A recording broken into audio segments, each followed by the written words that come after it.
Terima kasih karena Engkau sudah menjadi Allah kami. Engkau Allah yang terbaik. Terima kasih sudah menerima kami, Bapa. Tidak hentinya kami mengucap syukur karena kami punya Engkau dalam kehidupan kami. Terima kasih Tuhan. Kami mau lebih dalam lagi. Kami mau tetap terhubung dengan Engkau, Bapa. Kami mau lebih dalam lagi mengenal Engkau. Thank you, Jesus. Thank you, Lord.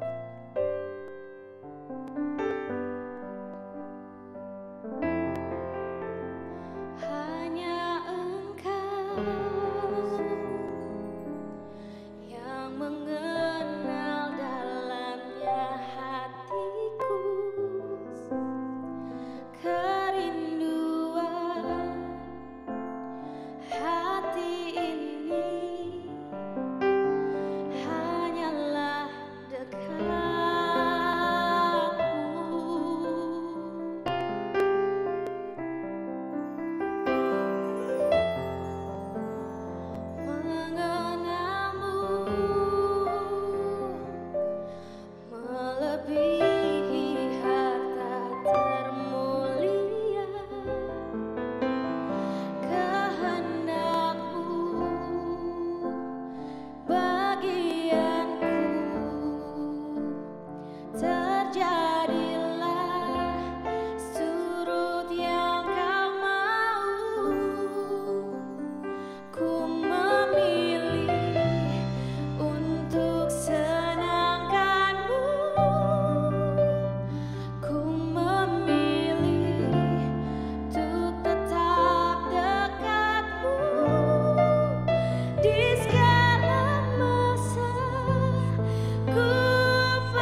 Jenny dan Yud, apa kabar semuanya? Luar biasa ya. Kita ketemu lagi di ibadah online. Kurang lebih kita sudah 15 minggu kita ibadah bersama online seperti ini. Dan saya berharap dan saya pastikan bahwa teman-teman sudah luar biasa dan pasti semangat di rumah. Oke? Sebelum kita mau mendengarkan firman Tuhan, mari kita berdoa sama-sama. Tuhan, terima kasih 15 minggu kami sudah ibadah bersama lewat online. Dan saatnya ini kami juga memulai ibadah kami lagi kembali online Tuhan. Biar Tuhan mengurapi setiap kami. Bahkan teman-teman kami yang ada di rumah juga Tuhan akan berkati. Berikan mereka fokus, telinga, hati, pikiran yang mau mendengarkan kebenaran firman-Mu. Dan lebih khusus berkati hamba-Mu, urapi hamba-Mu yang penuh dengan keterbatasan oleh Roh Kudus. Engkau yang akan sempurnakan. Di dalam nama Tuhan Yesus semua cinta Yesus katakan amin. Oke. Saya rasakan aura dari teman-teman yang ada di rumah begitu semangat dan antusias. Saya pun juga semangat nih hari ini. Nah, di minggu ini saya mau menyampaikan sebuah tema yang teman-teman gak asing. Bahkan mungkin yang profesi, kakak-kakak yang profesi sudah tahu ini. Karena saya sudah sempat sampaikan ini di Profession Talk. Temanya adalah Empower Beyond Crisis. Nah, apa artinya Kak? Gitu misalnya teman-teman adik-adik youth kita tanya, apa artinya? Artinya adalah diberdayakan melampaui krisis. Nah ini nanti teman-teman bisa tanya yang kakak profesi, waktu Profession Talk begitu banyak hal yang disampaikan, dipelajari. Bahkan ada kebenaran firman Tuhan, sharing yang luar biasa dari Pastor Stephen. Dan banyak anak muda yang diberkati. Anak muda yang profesi banyak yang diberkati lewat acara ini. Kita bikin acara Zoom bersama dan sangat luar biasa.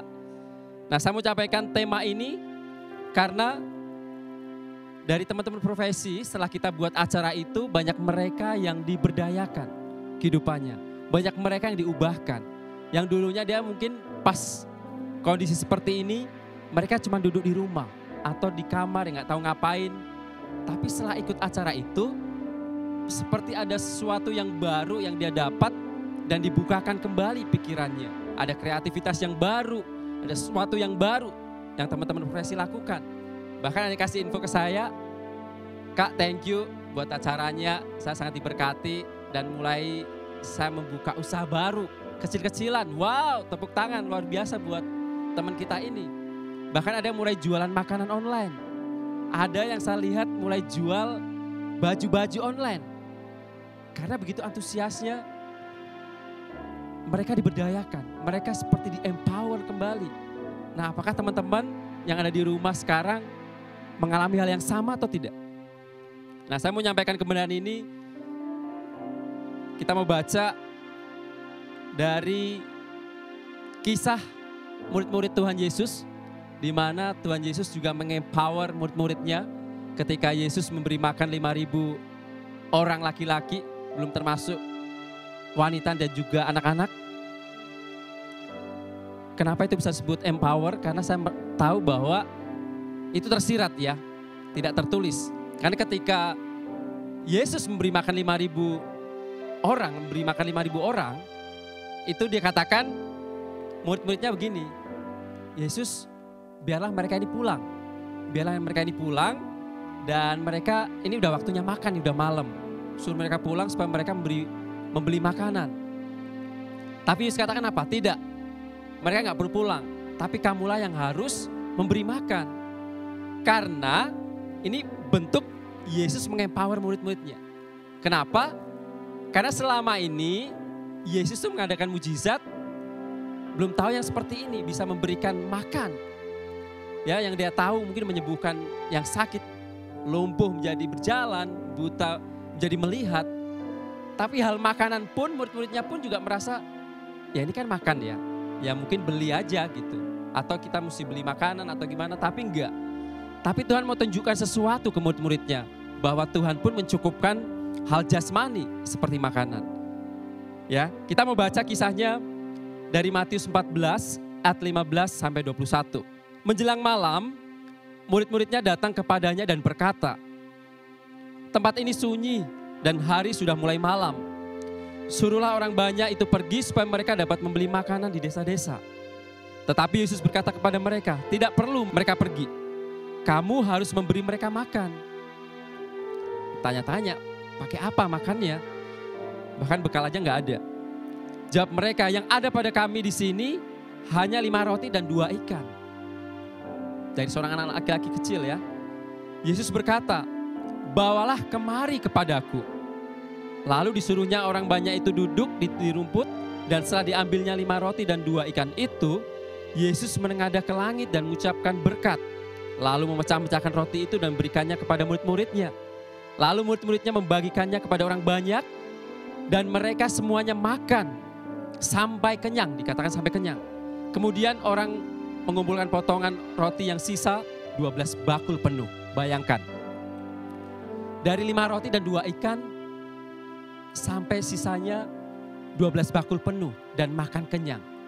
Bayangkan, jadi di saat itu saya bisa bayangkan bahwa murid-muridnya akan terheran-heran bahwa Yesus pun bisa perhatikan hal yang seperti ini. Hal jasmani pun, hal soal makanan, Tuhan pun sediakan. Apa maknanya? Makna dari kamu harus memberi mereka makan, saya tangkap seperti ini. Yesus lagi memberikan sebuah tanggung jawab kepada murid-muridnya untuk bermaksud membangkitkan dari dalam diri murid-muridnya suatu kesadaran bahwa pergaulan dengan dirinya mencakup persediaan hal makanan pun Tuhan perhatikan. Nah selama ini mungkin murid-muridnya berpikir, oh mujizat kasih kesembuhan, membangkitkan orang mati misalnya, bisa bangkit dan hidup. Tapi apakah hal makanan pun juga Tuhan perhatikan? Ternyata diperhatikan. Saya percaya murid-muridnya di-empower, lagi di-empower, diubahkan sebuah pikirannya bahwa mengikuti Yesus pun hal begini pun diperhatikan. Apalagi kita mau baca lagi, contohnya banyak hal. Paulus dalam perjalanannya ke Damsyik, Tuhan lagi empower.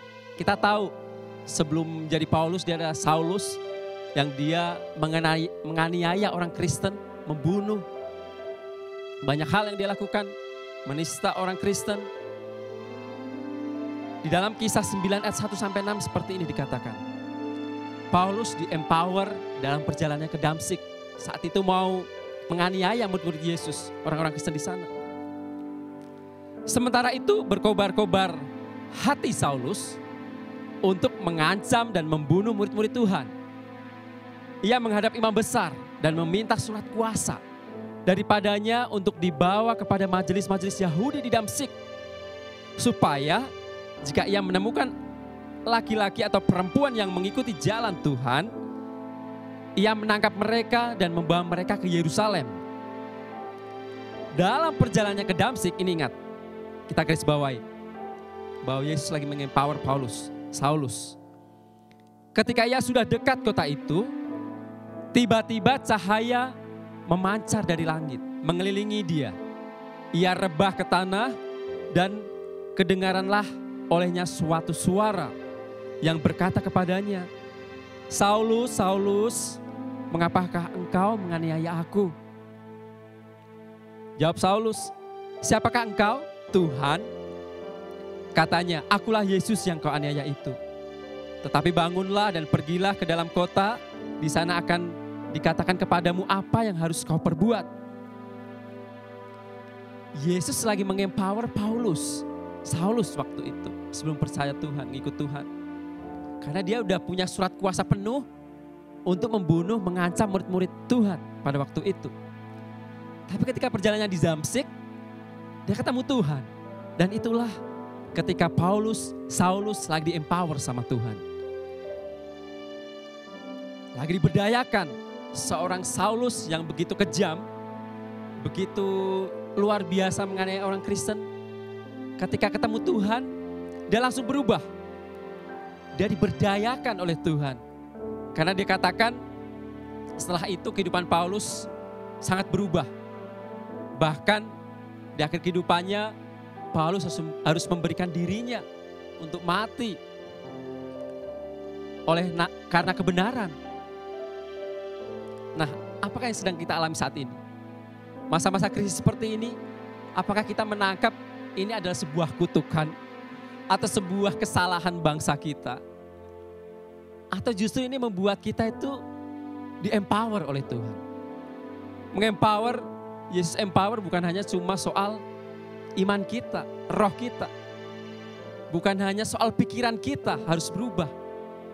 Tapi Tuhan mau ada kreativitas yang baru. Ada sesuatu yang baru yang dihasilkan. Benar nggak? Teman-teman kemarin yang ikut acara Profession Talk, dia di-empower dan dia berubah. Katanya dia bisa belajar sesuatu dan akhirnya punya kreativitas yang baru. Yang dulunya dia nggak bisa jualan. Yang dulunya dia pemalu. Saya juga kaget. Satu orang saya lihat kayaknya dia nggak mungkin lah bisa masak. Gitu. Nggak mungkin dia bisa jualan. Tapi ternyata karena didesak oleh keadaan, krisis seperti ini membuat dia harus keluar. Membuat dia harus lakukan sesuatu. Tidak bisa dia cuma diam. Karena dia harus bayar kos. Harus membayar kehidupan sehari-hari. Harus makan dan yang lain-lain. Apa yang dia bisa lakukan? Dia sudah berdoa, gak mungkin uang datang dari langit. Tiba-tiba turun gak bisa. Tuhan mau ada kerjasama. Ada sesuatu yang kita sudah lakukan atau belum? Nah begitu banyak kisahnya. Nanti saya coba jelaskan lagi. Di dalam Alkitab begitu banyak kisah yang menarik. Gimana Tuhan mengempower, memberdayakan orang-orang pilihannya. Tapi saya tertarik dengan kisahnya seorang Gideon. Teman-teman mungkin asing atau mungkin udah gak asing dengan kisah Gideon. Di dalam Hakim-Hakim 6 ayat 1 sampai 12, nah saya bacakan. Di situ ceritakan Gideon adalah dari kaum yang sangat lemah. Dia orang dari kaum yang sangat lemah, bahkan kaumnya ini mendirikan sebuah kubu-kubu pertahanan. Gua-gua perlindungan. Karena dia karena bangsa ini bangsa yang takut, kan tertindas oleh orang Midian. Tapi Gideon di-empower Tuhan. Dikatakan seperti ini. Kita mau baca ayatnya sama-sama. Kita simak, bisa buka Alkitabnya yang di rumah. Hakim-Hakim 6 ayat 1 sampai 12. Demikian firman Tuhan. Tetapi orang Israel melakukan apa yang jahat di mata Tuhan. Sebab itu Tuhan menyerahkan mereka ke dalam tangan orang Midian. 7 tahun lamanya. 7 tahun sengsara. Miskin kehidupan. Dan selama itu orang Midian berkuasa atas orang Israel. Karena takutnya kepada orang Midian itu, maka orang Israel membuat tempat-tempat perlindungan di pegunungan, yakni gua-gua dan kubu-kubu. Setiap kali orang Israel selesai menabur, datanglah sebelah timur, lalu maju mendatangi mereka. Berkemahlah orang-orang itu di daerah mereka dan memusnahkan hasil tanah itu sampai ke dekat Gaza. Dan tidak meninggalkan bahan makanan apapun. Gak ada yang disisakan. Semuanya dimusnahkan. Memusnahkan hasil tanah itu sampai ke dekat Gaza. Dan tidak meninggalkan bahan makanan apapun di Israel. Juga domba atau lembu atau keledai pun tidak. Sebab orang-orang itu datang maju dan ternaknya dan kemahnya. Dan datangnya itu berbanyak-banyak. Seperti belalang katanya. Orang-orangnya dan unta-untanya tidak terhitung banyaknya. Banyak sekali. Bayangkan sampai seperti belalang. Sekaliannya datang ke negeri itu untuk memusnahkannya. Sehingga orang-orang Israel menjadi sangat melarat oleh perbuatan orang Midian itu. Lalu berserulah orang Israel kepada Tuhan. Ketika orang Israel berseru kepada Tuhan, karena orang Midian itu, maka Tuhan mengutus seorang nabi kepada orang Israel yang berkata kepada mereka, beginilah firman Tuhan Allah Israel. Akulah yang menuntun kamu keluar dari Mesir dan yang membawa kamu keluar dari rumah perbudakan. Aku melepaskan kamu dari tangan orang Mesir, dari tangan semua orang yang menindas kamu. Bahkan aku menghalau mereka dari depanmu dan negeri mereka aku berikan kepadamu. Dan aku telah berfirman kepadamu, akulah Tuhan Allahmu. Maka janganlah kamu menyembah Allah orang Amori yang negerinya kamu diami ini. Tetapi, nih garis bawain ya, ayat 11 dan 12. Ayat 11 katakan seperti ini. Kemudian datanglah malaikat Tuhan dan duduk di bawah pohon terbantin di Ofra. Kepunyaan Yoas, orang Abiezer itu. Sedang Gideon, anaknya, mengirik gandum dalam tempat pemerasan anggur agar tersembunyi dari orang Midian saking takutnya. Sampai sembunyi-sembunyi. Malaikat Tuhan menampakkan diri kepadanya dan berfirman kepadanya, demikian. Tuhan menyertai engkau, ya pahlawan yang gagah berani. Bagaimana bisa dia itu pahlawan gagah berani? Dia ini kaum terkecil, kaum lemah, bahkan dikatakan dia seorang yang paling muda dari bangsanya. Tapi Tuhan mengempower dia seperti ini. Tuhan menyertai engkau, ya pahlawan yang gagah berani. Ini sesuatu yang kontradiksi menurut Gideon. Karena gak mungkin dia seorang pahlawan. Bagaimana dia bisa menyelamatkan bangsa Israel dari orang Midian? Gak mungkin Tuhan. Gak mungkin. Makanya saya katakan di ayat 11-12, Tuhan lagi mengempower dia.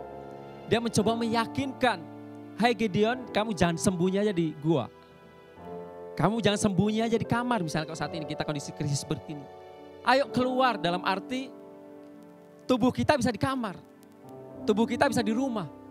Tapi pikiran kita, kreativitas kita, jangan dibatasin. Tuhan lagi empower kita di keadaan seperti ini. Sama seperti Gideon. Kita mau belajar dari seorang Gideon ini. Apa yang dialami Gideon ketika di empower? Yang pertama saya dapatin adalah dia bimbang awalnya. Dia bimbang dan ragu-ragu. Benar gak? Sama halnya teman-teman yang di rumah. Mungkin ketika Tuhan lagi hadapkan seperti ini, lagi di empower dengan keadaan seperti ini. Yang harus yuk kamu keluar, pikiran kamu, kreativitas kamu. Banyak hal kok Tuhan yang bisa bukakan. Banyak hal, kreativitas. Yang darinya teman-teman gak bisa masak, tiba-tiba bisa masak, itu sebuah kreativitas yang luar biasa. Teman-teman yang dulunya malu untuk jualan, ngomong aja gak bisa, pergunakan handphone kita. Untuk kita bisa jualan, apa yang kita bisa jual. Fashion, baju-baju. Barang-barang apa yang kita bisa jual misalnya. Banyak hal. Awalnya bimbang dan ragu-ragu. Sama seperti Gideon. Dia ragu-ragu, gak mungkin Tuhan saya itu pahlawan. Saya itu kaum terkecil. Kaum termuda di bangsa saya gak mungkin jadi pahlawan. Tuhan ini bicara apa gitu. Dia gak yakin kalau itu Tuhan yang suruh. Sama halnya kita. Kita mungkin bisa ragu-ragu kondisi seperti ini. Tuhan laku gak ya kalau jualan? Tuhan kira-kira saya buat seperti ini bisa terjual gak? Makanan saya enak gak? Gitu. Wajar aja gitu kita bisa lakukan seperti ini. Kita alami seperti ini, sebuah keraguan, kebimbangan. Karena kita manusia masih bisa rasakan seperti ini. Kita bisa saja gak yakin apakah kita bisa habiskan orderannya nanti sampai misalnya terus-terus. Atau cuman apa misalnya panas-panas tai ayam misalnya, cuma panas saat di awal. Tapi ketika minggu kedua berjalan, aduh mulai lesu, gak laku nih makanan. Banyak yang review kayaknya kurang enak atau gimana. Akhirnya down. Nah akhirnya membuat kita ragu-ragu lagi untuk melakukan sesuatu. Wajar aja. Di ayat 13-15 pun Gideon katakan seperti ini. Jawab Gideon kepadanya, ah Tuanku, jika Tuhan menyertai kami, mengapa semuanya ini menimpa kami? Di manakah segala perbuatan-perbuatannya yang ajaib yang diceritakan oleh nenek moyang kami kepada kami? Ketika mereka berkata, bukankah Tuhan telah menuntun kita keluar dari Mesir? Tetapi sekarang Tuhan membuang kami, tertindas, dan menyerahkan kami ke dalam cengkraman orang Midian. Lalu berpalinglah Tuhan kepadanya dan berfirman, pergilah dengan kekuatanmu ini dan selamatkanlah orang Israel dari cengkraman orang Midian. Bukankah aku mengutus engkau? Tuhan lagi berkata nih kepada pribadi kita masing-masing, teman-teman yang di rumah. Kalau kita banyak bangun hubungan dengan Tuhan, Tuhan lagi berbicara khususnya buat teman-teman yang ada di rumah. Kita semuanya. Tuhan lagi suruh lakukan apa nih? Lakukan apa? Tanya sama Tuhan ya. Tetapi jawabnya kepadanya, ah Tuhanku, dengan apakah akan kuselamatkan orang Israel? Ketahuilah, kaumku adalah yang paling kecil di antara suku Manasye. Dan aku pun seorang yang paling muda di antara kaum keluargaku. Dia bimbang, ragu-ragu. Dia gak tahu bahwa Tuhanlah yang mengatakannya sendiri. Bukan orang lain. Ini Tuhan sendiri yang mengatakan bahwa engkau pahlawan. Itu di empower harusnya kuat gitu. Tapi karena dia merasa Dia nggak yakin, saya masih ragu-ragu Tuhan apakah saya bisa atau enggak. Sama, kita pun ngalamin seperti itu. Ada kebimbangan, ada sebuah keputusasaan bisa terjadi di keadaan seperti ini. Gak apa-apa, itu manusiawi. Tapi yang kedua, apa yang kita dapat sama seperti Gideon lakukan, apa yang dia alami. Hal yang kedua yang tidak kalah penting adalah minta tanda dari Tuhan. Setelah Tuhan berikan kreativitas, jangan lupa doa minta tanda dari Tuhan. Apakah ini yang kita mesti lakukan? Jangan semua peluang kita ambil. Wah, teman di sana jual makan kayaknya enak. Wah, di sana baju. Saya kemarin jualan makanan gak laku. Wah, ambil baju. Baju gak laku. Jual penutup muka. Facial. Gak laku. Jual masker lagi. Pindah-pindah segala macam. Itu karena gak tanya Tuhan. Itu karena gak tanya Tuhan. Di dalam ayatnya yang ke-17, Gideon tanya Tuhan. Dia minta tanda. Dia minta tanda kalau ini benar dari Tuhan atau bukan. Maka jawabnya kepadanya, jika sekiranya aku mendapat kasih karunia di matamu, maka berikanlah kepadaku tanda bahwa engkau sendirilah yang berfirman kepadaku. Ya, Gideon lakukan itu.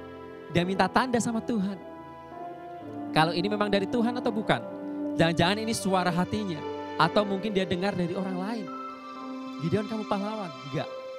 Dia mau minta tanda dari Tuhan. Nah, apakah kita lakukan seperti itu? Enggak. Ketika kita lagi lakukan sesuatu, oke, kreativitas kita Tuhan berikan. Suruh masak, suruh jualan. Tapi jangan lupa, tanya sama Tuhan. Kalau misalnya kita nggak bisa dengar suara Tuhan secara audible, di hati rasanya kayaknya benar nggak sih, yakin nggak sih kita bisa pakai orang-orang terdekat kita, pemimpin kita bisa sharing.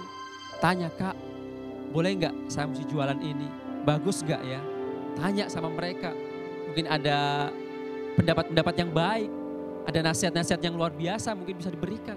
Supaya kita nggak asal tabrak. Wah, ini jualan ini lagi, ganti lagi, ini ganti lagi. Maka kita nggak bisa fokus, kita nggak akan berhasil. Itu ada dua yang dialami, apa yang Gideon lakukan ketika dia di-empower Tuhan. Dia nggak asal langsung ambil setiap pintu dia masukin, nggak, tapi dia coba tanya Tuhan, minta tanda dari Tuhan. Yang bagian kedua, apa yang akan kita dapat ketika kita di-empower oleh Tuhan. Yang pertama, ini yang saya dapatin. Ada penyertaan Tuhan dan jaminan Tuhan. Di dalam ayat 16 dan 23 katakan seperti ini. Berfirmanlah Tuhan kepadanya, tetapi akulah yang menyertai engkau. Sebab itu, engkau akan memukul kalah orang Midian itu sampai habis. Yang diberikan, ada penyertaan Tuhan dan jaminan Tuhan bahwa dia akan menang. Tetapi berfirmanlah Tuhan kepadanya, selamatlah engkau, jangan takut. Ayat yang ke-23 ya.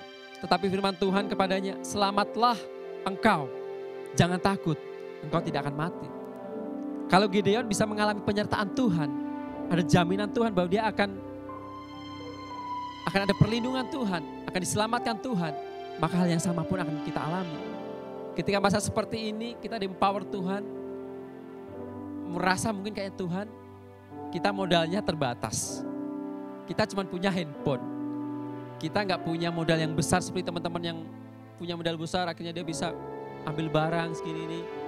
Kita cuma punya handphone, Tuhan gimana? Nah, kita bisa pergunakan itu. Handphone yang kita punya, kita maksimalkan. Apa? Misalnya cari, banyak hal sudah dibuka Instagram. Kita bisa cari, adminnya tanya apa yang kita bisa jual. Kayak tadi bisa lihat banyak teman-teman yang jual facial. Saya nggak tahu dari mana sumbernya, tapi dia bisa dapatin itu. Dan saya yakin dia dapatnya dari handphone. Misalnya dapat dari Instagram, admin-admin itu dia bisa hubungi, akhirnya bisa jualan. Ini yang membuat kita merasa bahwa kayaknya kita akan gagal nih jualan ini. Kita kayaknya nggak berhasil. Karena kita udah mikirin ketidakberhasilannya dulu. Yang Tuhan mau adalah, yuk kamu melangkah. Seperti Gideon dikatakan, kamu tidak akan mati karena aku yang akan menyertai engkau. Sama halnya, Tuhan akan menyertai kita. Waktu hal seperti ini terjadi pun Tuhan juga mengempower saya sama istri, sama Cia. Saya juga nggak tahu karena awalnya ini semua cuma hobi. Dia cuma hobi makan sesuatu yang dia suka. Pada akhirnya jadilah jualan. Saya kaget karena dia suka makan makanan ini, tapi dia pikir kenapa kita nggak jual gitu. Karena dia lihat income suaminya kurang, dia mulai coba kreativitas yang baru, yang dia punya kreativitas yang baru, dia coba jualan makanan ini. Sampai akhirnya di hari pertama dia jualan sold out. Jadi semuanya laku. Saya kaget, wah ternyata saya sebenarnya bisa, saya bilang.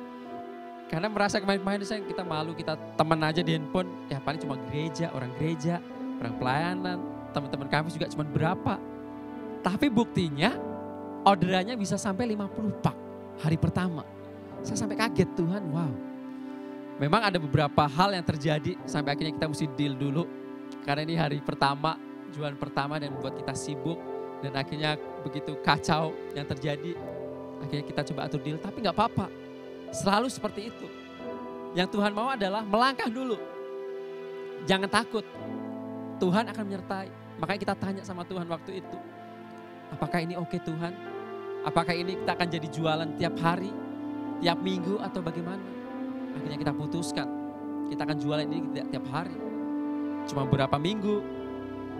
Karena kita gak mau ini membuat kita justru menjadi sibuk yang akhirnya gak fokus sama Tuhan lagi. Itu yang pertama. Apa yang kita dapat ketika kita di-empower oleh Tuhan. Di keadaan seperti ini, krisis seperti ini. Yang pertama ada penyertaan Tuhan dan jaminan Tuhan. Jangan takut bahwa Tuhan sendiri akan menyertai teman-teman.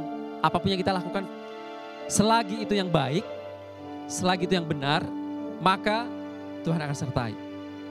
Kalau misalnya kita jualan cap tikus, ya gak mungkin ya Tuhan sertai. Karena itu membuat sesuatu yang tidak baik buat diri kita. Atau jual-jualan yang tidak berkenan di hadapan Tuhan, yang melanggar firman Tuhan.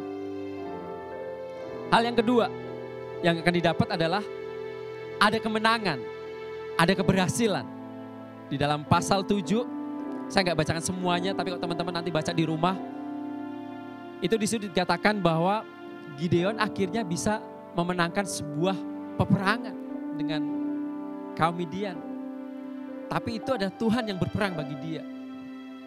Karena Tuhan bilang bahwa aku yang akan menyertai engkau. Aku yang akan berperang bagi kamu.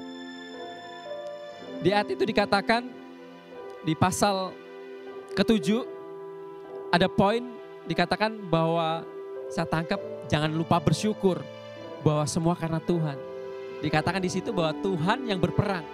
Jangan lupa bersyukur bahwa apa yang kita lakukan saat ini itu adalah Tuhan yang melakukannya bagi kita. Bukan karena kehebatan kita. Terkadang teman-teman merasa bahwa wah kita udah pinter kreativitas kita. Kita udah bisa jualan ini. Kita bisa bikin konten yang bagus-bagus luar biasa. Tapi akhirnya kita lupa bersyukur. Akhirnya merasa bahwa itu adalah hasil jeripayah kita. Nah ini yang bahaya. Jangan sampai kita gak bersyukur. Karena semua apa yang kita lakukan, keberhasilan yang kita dapat, itu semua sumbernya dari Tuhan. Yang kedua, jangan menjadikan berkat itu sebuah jerat bagi kita. Berkat justru kita bisa jadikan berhala. Kalau kita gak bisa memanagenya dengan baik. Di dalam pasal 8 ayat 7 dikatakan seperti ini. Kemudian Gideon membuat efod dari semuanya itu dan menempatkannya di kotanya, di Ofra. Di sanalah orang Israel berlaku serong dengan menyembah efod itu. Inilah yang menjadi jerat bagi Gideon dan seisi rumahnya. Waktu itu Gideon mau diangkat sebagai raja, dia gak mau. Dia rasa ya gak usah, ini karena Tuhan yang melakukannya. Tapi justru apa yang dilakukannya membuat jerat bagi dirinya dan bangsa Israel. Karena Gideon merasa bahwa ini Tuhan yang melakukannya, dia mencoba kumpulkan emas, anting-anting semua yang berharga dari jarahan orang Midian dikumpulkan untuk dijadikan bahan untuk membuat efod. Efod bagi Gideon ada perlambang penyertaan Tuhan. Baju imam yang besar yang dulu ya, kalau teman-teman tahu. Itu yang Gideon lakukan. Tapi justru itu menjadi jerat buat dia dan juga bangsa Israel. Justru bangsa Israel menyembah efod itu. Bukan lagi menyembah Tuhan yang sudah menolong dia. Inilah yang dinamakan jerat. Berkat bisa jadi jerat bagi kita. Ketika kita berhasil, wah jualan kita bagus. Saya sama Cia dapat jualan bagus kan. 50 pak semuanya laku, laris, cepat, langsung cuma berapa jam. Wah, dahsyat Tuhan. Kita bersyukur. Tapi di situ pesan yang kita sampaikan berdua saling mengkoreksi. Sayang, kita mesti hati-hati. Kalau sampai ini memang ternyata nantinya akan jadi bisnis, seterusnya kita hati-hati. Jangan sampai ini jadi jerat buat kita. Jangan jadi berkat ini berhala bagi kita. Yang harusnya berkat itu menolong kita untuk bisa, yang Tuhan bisa pakai ya, untuk berkati orang lain. Atau bisa melakukan sesuatu yang lain, tapi justru menjadi berkat, menjadi kutuk, menjadikan jerat buat kita. Kita nggak mau seperti itu. Buat teman-teman yang sudah berhasil mungkin kondisi seperti ini, Kak saya sudah jualan bagus, jangan lupa kembalikan apa menjadi punyanya Tuhan. Itu yang utama. Berarti kita merasa bersyukur. Berkat itu dia akan jadi jerat. Dan jangan lupa membagi waktunya. Setelah so sibuk, jualan dan segala macam, akhirnya lupa ibadah. Ya untuk persiapan jualan besok, udah gak bisa ibadah. Udah gak bisa komsel lagi. Karena merasa, wah Kak so capek ternyata. Lah kemarin doa, minta kreativitas, Tuhan kasih. Tapi setelah itu kita gak bisa pergunakan dengan baik. Berkat kita jadikan berhala, akhirnya membuat kita gak bisa ibadah. Kita gak bisa komsel. Ini yang berbahaya. Makanya dikatakan, jangan sampai berkat kita jadikan berhala. Atau kan akan menjadikan jerat bagi kita. Jangan sampai seperti itu. Jadi saya berharap teman-teman yang di rumah, di kondisi seperti ini, pesan saya adalah teman-teman semuanya tangkap apa mau jadi maunya Tuhan bagi kita. Tuhan mau apa nih? Oke, kalau jualan oke. Kalau misalnya cukup untuk bikin konten-konten, oke, buatlah sebuah konten yang memberkati. Jangan konten yang menimbulkan sebuah huru hara misalnya di sosmed dan yang lain. Pandangan-pandangan yang lain yang negatif, jangan. Tapi cobalah tanya sama Tuhan. Kalau kita lakukan sesuatu, tanya Tuhan, minta tanda. Tanya sama pemimpin, orang-orang tersekitar kita, supaya mereka bisa menjadi penolong, bisa menasihati kita apakah sudah tepat atau belum. Yang di rumah, pesan saya banyak tanya Tuhan. Kalau memang ini dari Tuhan, lakukan dengan sungguh-sungguh dan tetaplah fokus. Jangan sampai keberhasilan kita, berkat yang kita terima, itu menjadi jerat bagi kita. Itu saja pesan dari saya dan teman-teman. Saya percaya lewat krisis ini Tuhan akan mengempower teman-teman semuanya. Keadaan rumah, kamar kita bisa membuat kita terbatas. Tapi pikiran kreativitas kita, roh kita jangan sampai terbatas. Saya berharap Tuhan akan berkati teman-teman lewat khotbah ini. Tuhan Yesus berkati. Dan kita akan berdoa buat firman Tuhan. Terima kasih Tuhan untuk hari ini. Kami percaya bahwa Tuhan adalah Tuhan yang dulu dan sekarang tidak akan pernah berubah penyertaannya bagi kita. Bagi setiap teman-teman yang di rumah. Kami percaya bahwa Tuhan akan sedang mengempower kita saat ini. Sedang memberdayakan apa yang ada di dalam diri kita. Mungkin kreativitas yang baru yang akan kami dapatkan Tuhan setelah ini semua selesai. Mungkin ada sesuatu yang baru yang kami dapat ketika masa krisis ini selesai Tuhan. Ketika masa ini masih ada, krisis ini masih ada Tuhan. Banyaklah berbicara bagi kami Tuhan. Apa yang kami mesti lakukan. Kami mau terus mendekat dengan Tuhan. Supaya apa yang kami lakukan tidak salah di mata Tuhan. Kami tidak mau keberhasilan kami, berkat kami menjadi jerat bagi kami Tuhan. Tapi biarlah berkat itu bisa menolong kami, bahkan memberkati bagi setiap teman-teman yang membutuhkan. Terima kasih Tuhan, kami bersyukur untuk firman-Mu hari ini. Biarlah teman-teman akan diberkati dan di-empower lewat krisis ini Tuhan. Di dalam nama Yesus kami berdoa dan syukur, haleluya. Semua teman-teman katakan amin. Ibadah kita sudah selesai dan saya undang teman-teman yang ada di rumah bangkit berdiri dan kita mau terima berkat dari Tuhan. Kita mengangkat tangan kita di depan Tuhan. Diberkatilah engkau anak muda yang masa-masa krisis ini kami percaya bahwa pertolongan Tuhan tidak akan pernah terlambat. Bahkan pertolongan Tuhan akan selalu tepat pada waktunya. Diberkatilah engkau anak muda, diberkatilah engkau studimu, kuliahmu, apapun yang kamu lakukan. Ketika ada rasa takut akan Tuhan, maka Tuhan akan membuat engkau berhasil. Di dalam nama Tuhan Yesus, semua cinta Yesus katakan, amin.